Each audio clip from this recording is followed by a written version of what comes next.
Hey guys, welcome to MadTech. Today we'll be learning how to zoom in or out on Google Maps, and now let's dive right in. Now to zoom in or zoom out on Google Maps, first open up your Google Maps application. And on this interface guys, in order to zoom in or zoom out is fairly simple.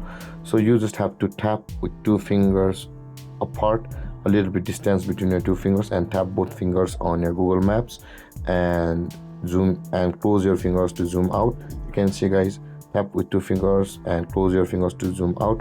But if you tap with two fingers nearly with each other, and if you spread your fingers, you'll be zooming in on the Google Maps like this guys.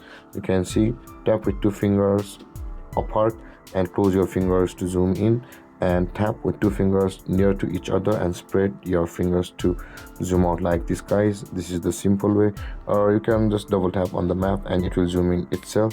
And you can see guys, it will zoom in where you tap.